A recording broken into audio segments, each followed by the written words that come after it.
At gumising ako kanina ng maaga, alas 6 pa lang talaga or alas 5 pa lang, gising na yung inyong ante. O, diba? Kasi nga, merong lakad ngayon ng auntie nyo. So, actually, yung video na ito, andito na ako sa aking paroroonan. So, habang nga pala inaantay ko yung aking ate at yung aking pamangkin, so, nag-mini vlog lang naman ako dito. Kasi parang ang hangin dito, guys, kung andito lang talaga kayo, Diyos ko, parang lilipa rin talaga pati putok nyo. Kasi nga sa sobrang lamig dito at grabe talaga yung hangin, waswas man oy.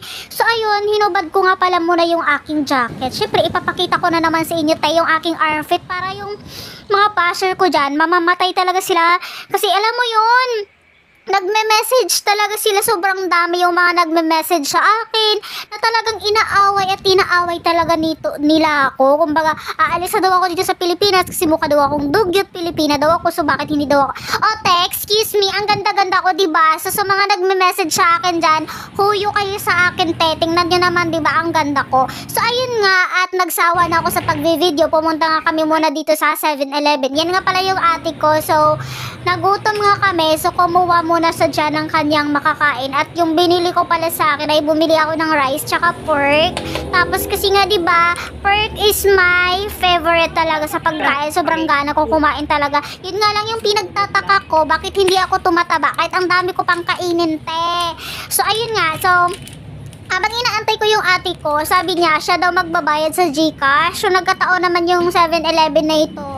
So, wala silang payment through GCash. So, nagbayad na muna ako dito. So, ayun. Tapos, gusto sana namin magkape, te. Yun, nabuklo pa. Walang kape. Kasi kakasaksak pa lang daw no ng machine. So, wala pa. Mag-aantay pa. So, wala na. So, ito nga pala yung order ko. Itong pork at rice na sinasabi ko. It's so yummy, baby, like me. So, diba, sobrang sarap nito at ang init pa talaga. So, ayun nga pala, guys. So, andito nga pala ako sa 7-Eleven at yung dami ng tao dito kasi maraming mga nagwi-withdraw dito sa BDO sa loob ng 7-Eleven. So, nag-jacket muna ako kasi parang may nakakilala sa akin, te. Sabi niya, oh my God, I know you. Oh, nag-pretend na lang ako, te. Hindi ko siya kilala. Sabi ko, no, excuse me. Grabe, diba? Ang sungit ng ate nyo. So, ayun, bumalik na kami dito sa aming napakahangin dito sa taas at nilamig nga, te, ang buto ng auntie nyo. Kasi sobrang labig. Sino naman talaga, te, yung hindi lalamigin sa payat kong to?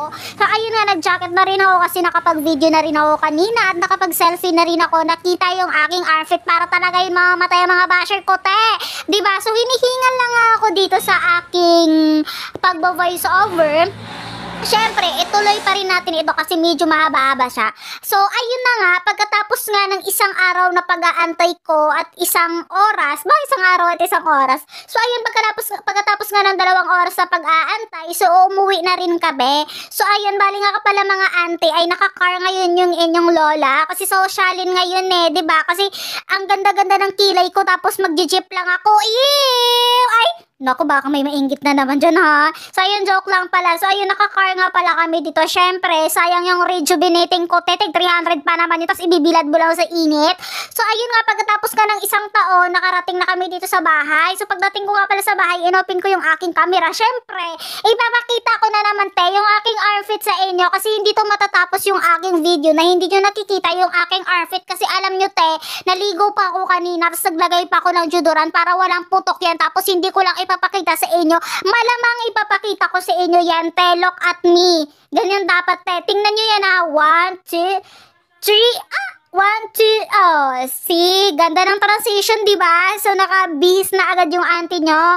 Yan, te. Alam nga naman, magbibihis pa ako sa harap ng camera, tapos hindi ko puputulin yung video, te. Kadiri kayo. So, ayun na nga, te. So, bye! See you later! Mwah!